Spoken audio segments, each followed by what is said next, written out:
It has been a hot summer, so that is tough for gardening. So here's some of my tips for gardening in hot weather.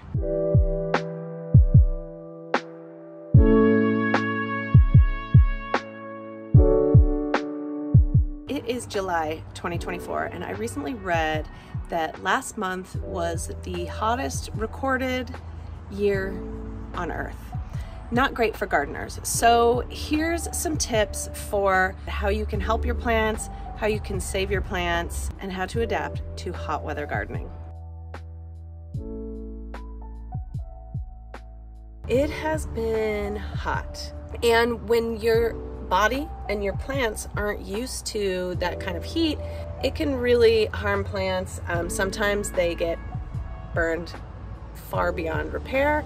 So there are some tips for preventing burning of your plants, to keep them healthier, and also to ease them and get them more used to the hot weather, because that is part of it. So we all know that different plants are used to different climates and conditions.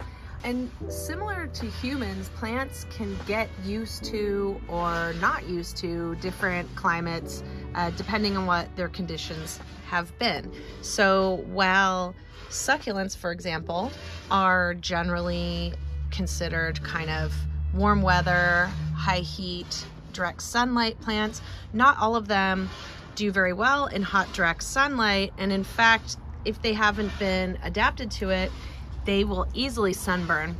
Now, what's interesting about succulents to me is they have different adaptations based on what they are used to. Some of those adaptations will make them more resilient to heat and direct sunlight.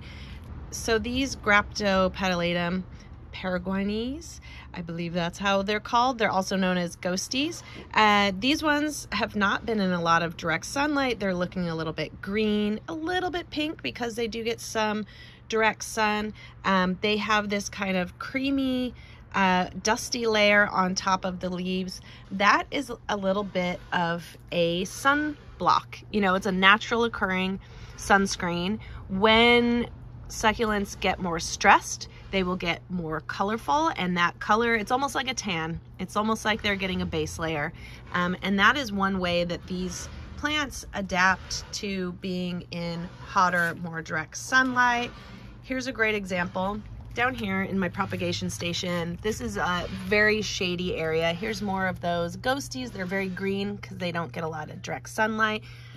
I find in my propagation station that shade works a lot better. These are sedum jelly beans. They're stretched because they're not getting a lot of sun. They're really green because they're not getting a lot of direct sunshine. Same exact plant up here, much more stressed, getting a lot more sunshine. It's smaller, it's more compact, and it is red. So a lot of these plants, aeonium are another great example, they will change their leaf color based on the stress level, which is part of their natural ability to get used to that hot, direct heat.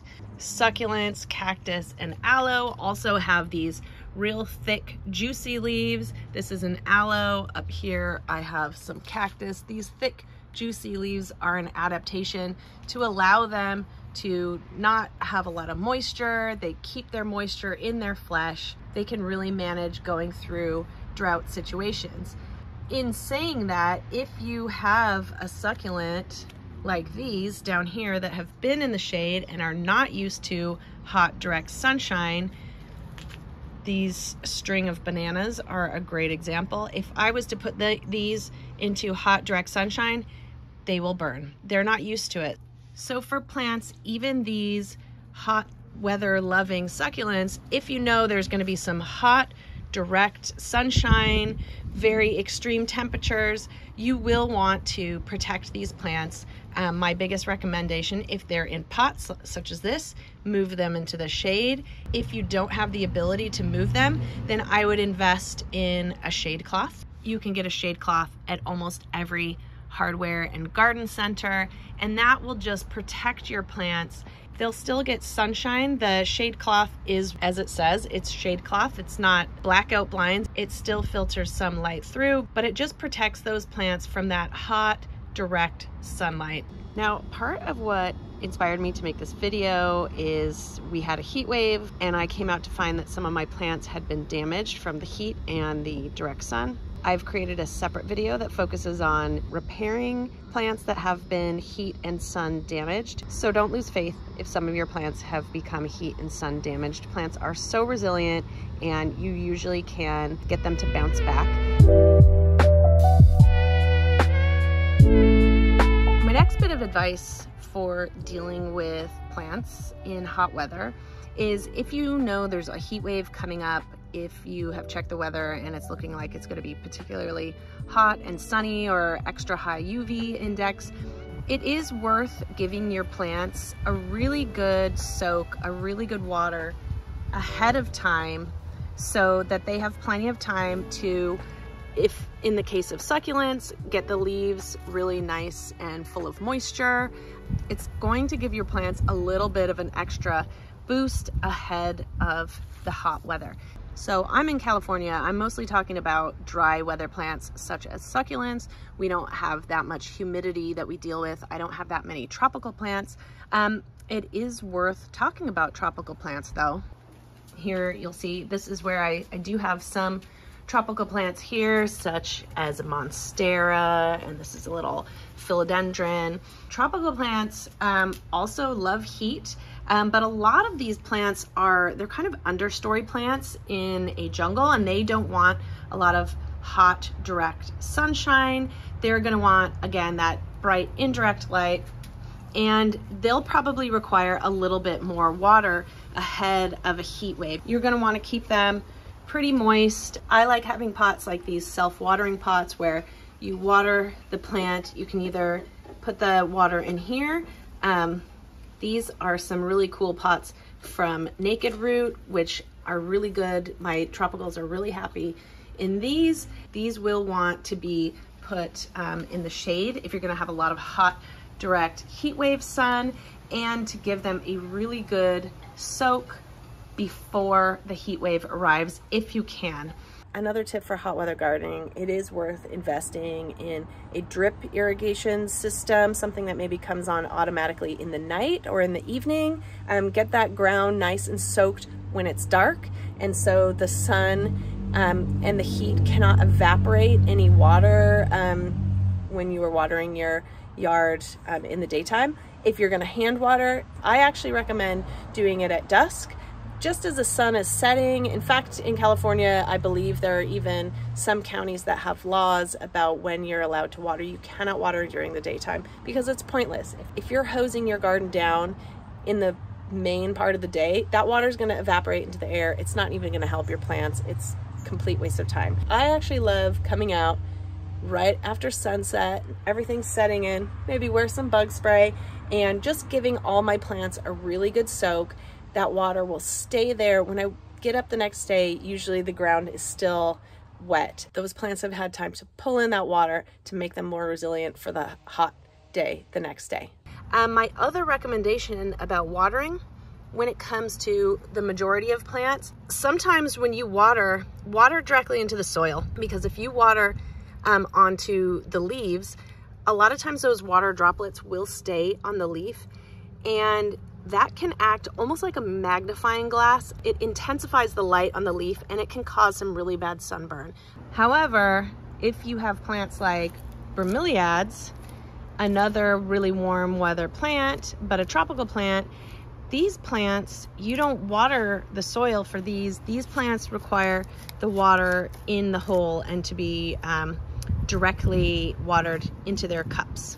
So if you're gonna water bromeliad, water them in the evening when the sun is down and it's not hot direct sunlight that could cause damage to the leaves, that could cause the leaves to sunburn. So for bromeliads, move them into the shade when you're watering them if you can. These do want their leaves and their sort of cups to be filled. But with other plants that can't be moved or that are in the direct sun, don't water or wet their leaves. Make sure you're only watering the soil, because otherwise that water can create a sunburn onto the leaves. It's also worth thinking about for your gardens in general to choose plants that can withstand that hot sun. So this is an agave attenuata. This is a really mature plant. It's huge, as you can see, very large plant. This is very established. This has been here many years. These are a little more sensitive to the sun. So you can see this is sunburn that happened from these plants. And again, this is another plant that you think, oh, I'll hose it down. That's gonna actually harm it when it's in hot, direct sunshine. It's gonna make it burn more easily. As beautiful as these are, it could be worth choosing a different type of agave that is more able to withstand the direct heat. So that's a different kind of agave. No sunburn on that one up there, sunburn on these. So these are a little bit more sensitive. Other agaves such as agave blue Americana, that type of thing, they're much more able to withstand the hot, direct heat. Similar aloes, they can't. This one got a little bit of sunburn, but it's not so bad. The plant itself is still thriving.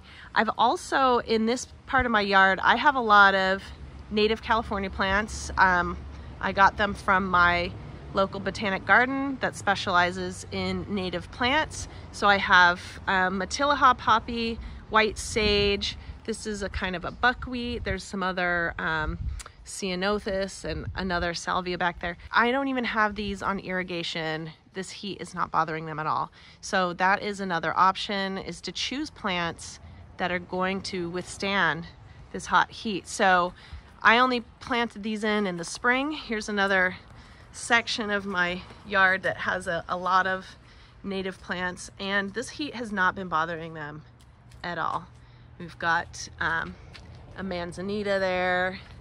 This is a big Cleveland sage. This is Ceanothus Yankee Point. This hot heat is not bothering these plants in the slightest. In fact, they're almost happier. They're reblooming. So that is another thing to think about, is just changing your garden to be more heat resilient. It is also important to talk about taking care of yourself. If you are gardening in hot weather, no matter who or what you are, you should always be wearing sunscreen all over your whole body. I also recommend a nice big hat. If you can, cover your arms. That not only helps prevent getting stuck with sharp plants like I often do with my agaves up there, but it helps with the sun as well. So just make sure you're always hydrated and take breaks. So apparently we can get ourselves used to working in hot weather if we do our work and do a small bit at a time and do a little bit more and a little bit more. Apparently it takes you about 2 weeks to get completely acclimatized to working in really hot weather. So don't overdo it. Get yourself used to it. Sunscreen up, hydrate, take care of yourself. It is worth saying as well that having a garden is really helpful in cooling down the planet in general. A lot of cities have what they call heat islands, where there's just like so much pavement, not enough trees. So if you have the ability to plant trees, plant a garden, create more shade, put more oxygen back into the environment, do it.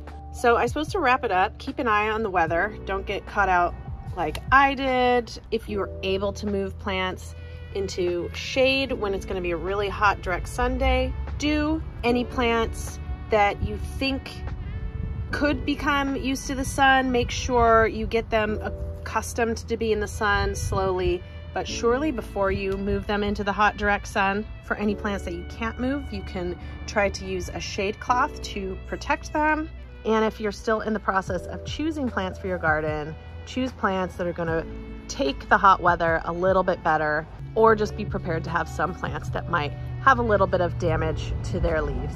I always recommend watering in the evening as the sun is setting, or if it's just set, and that will allow the water to saturate the ground and not be evaporated by the light and the heat.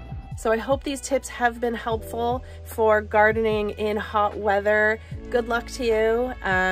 And If you have any specific questions, of course, this isn't, these are just the tips that I have off the top of my head this morning. As soon as I discovered some of my sad sunburn plants, I thought it'd be good to come on here and put this video together. If you have any tips yourself, please feel free to reach out and post them in the comments, or any questions. I always like replying to almost every comment that I get. Don't forget, you can also check me out on Instagram and TikTok, and don't forget to subscribe.